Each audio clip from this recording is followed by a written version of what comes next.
Well, let's jump into this Sunday afternoon shit show. A grieving mother is desperate for answers after FBI busts down the door, fatally shoots her disabled veteran son in pre-dawn raid.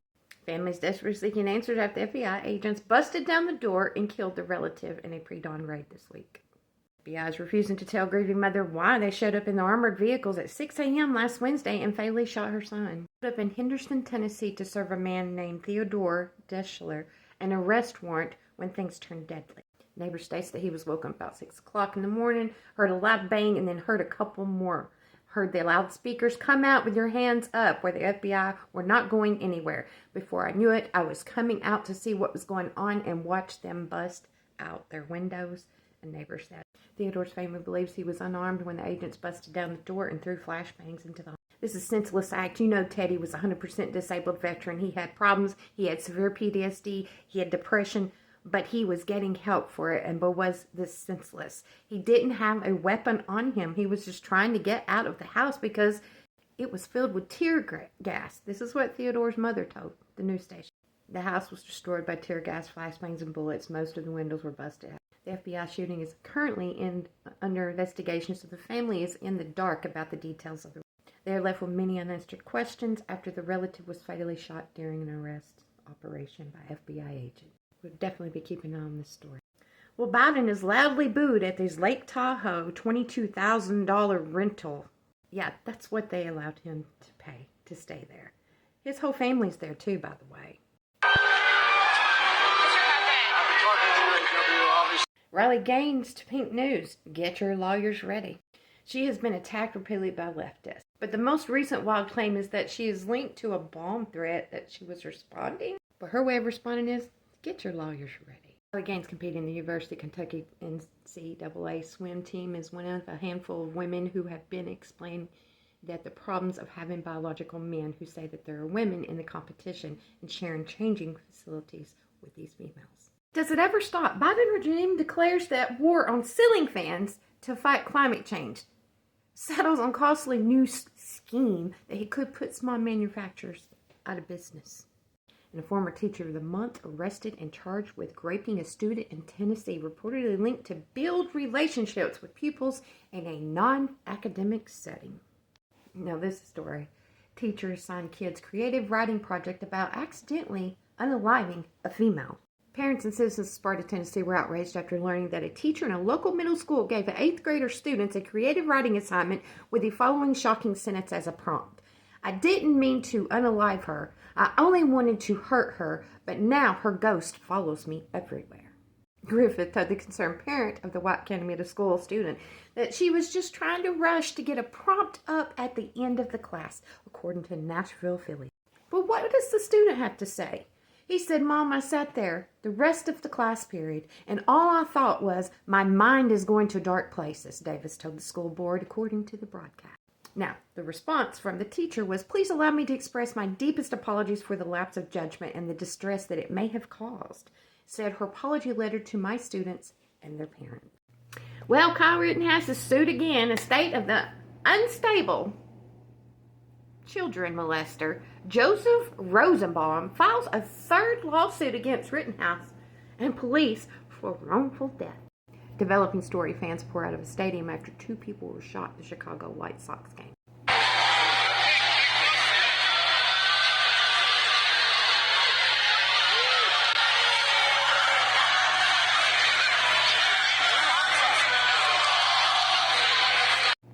Now, the shooting at the Chicago White Sox game was guaranteed rate filled. 3 people were hit by gunfire during the game, leading to the evacuation of everyone present at the scene. Blood was reported in the stands. But that is what the teleprompter told everyone. Now, let's listen from a former mobster who says that he went to prison for the exact same crimes that the Biden family has committed for years. What did you do to get convicted? Well, it was a RICO case that I pled guilty on. I actually had 3 RICO cases. 2 of them were federal. One brought on by Rudy Giuliani, and the other one was a state RICO case out of Florida. So I spent several months on trial defending one. I was fortunately acquitted in that case. I pled guilty to a second federal RICO indictment, and also pled guilty to a third in Florida. So I'm very familiar with the statute. So the Jesse. statute, you understand, is a kind of a conspiracy deal, and obviously there was some taxes not paid. How is that similar, and what you were doing similar to the Bidens? Well, Jesse, I had 18 shell companies. And when I say shell companies, all these companies had was a bank account. They had no brick and mortar office. We had no employees. We had no product that we were selling, nothing. All we did was collect money. And the money that I was collecting was tax money that we were defrauding the government out of. So, and the only purpose, again, for these companies was to collect that money. So, it's exactly the same thing that I see going on with Biden. And I'm wondering why they're not asking certain questions. Well, I actually would like to know the answer to that too, as millions of others would. Sarah Palin was asked about the two-tier justice system. What does she think about it? Governor Palin, really good to have you. We've talked about the two-tier justice system, but when you see it happening, when you see the former president being fingerprinted, having to show up, turning himself in, you see the mugshots of the other 7 or 8 who've turned themselves in already. Do you have concern for the country as I do?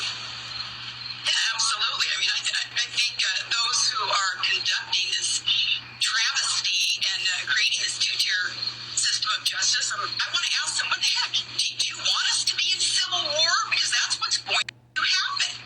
We're not going to keep putting up with this. And Eric, I like that you suggested that we need to get angry. We do need to rise up and take our country back. Now, I would say the RNC, though, that's what's lacking when it comes to collective anger that can be healthy and it can be useful. Where is the RNC? They hold the purse strings to the party. They hold the funds that could be helping out in this situation. They have the platform, and yet they're too timid and a bunch of freaking rhinos running the thing.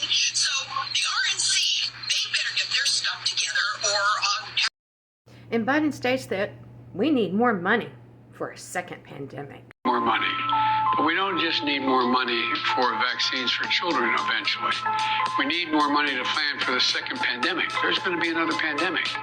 We have to think ahead. And that's not something the last outfit did very well. That's something we've been doing fairly well. That's why we need the money. We do need. Now with this next video, we really need to share it and get it out.